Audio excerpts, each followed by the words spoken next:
Actually কীভাবে এই সার্বজনীন জায়গাটাকে বজায় রাখতেছে এটা দেখার একটা মোক্ষম সুযোগ মনে হয় আমরা পেয়েছি। এই দিকটা থেকে স্যাটিসফাইড। আর ওই যে বললাম যে আমি ভেবেছিলাম যে প্যানেলটাতে সবাই মিলে একটা দল হবে, যেখানে মানে আই মিন ছাত্রদল, ছাত্র শিবির, বাকশাস বা স্বতন্ত্র যারা আছে সবাই একসাথে কাজ করবে। আনফর্চুনেটলি সেটা দেখার জায়গা আর হয়ে ওঠেনি। এখন আমরা একপাক্ষিক একটা দলের কর্মকাণ্ড দেখতে আশাবাদী আপনি? আচ্ছা, এক্সপেক্ট যেটি করছেন আসলে কতটুকু বাস্তবায়ন হতে যাচ্ছে বা চলেছে, কি মনে করছেন আপনি এখন? আসলে ওনাদের কর্মকাণ্ড সত্যি বলতে আমরা কিছুই দেখি মানে আমি 18-19 সেশন ঢাকা ইউনিভার্সিটির সবচাইতে সিনিয়র সেশন হচ্ছে এখন কিন্তু আমরা তার আগ পর্যন্ত ছাত্র শিবিরে কী করে এটা আমরা জানি।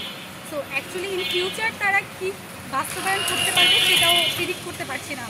যদি কিছু আগে দেখে থাকতাম তাহলে হয়তো প্রেডিক্ট করতে পারতাম। একদম নতুন একটা দলকে তো আমি প্রেডিক্ট করতে পারবো না যে তারা অ্যাকচুয়ালি কী করবে।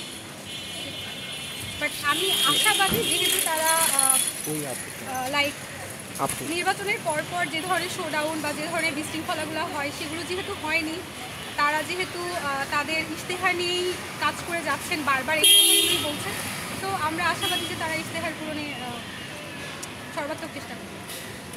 Thank you.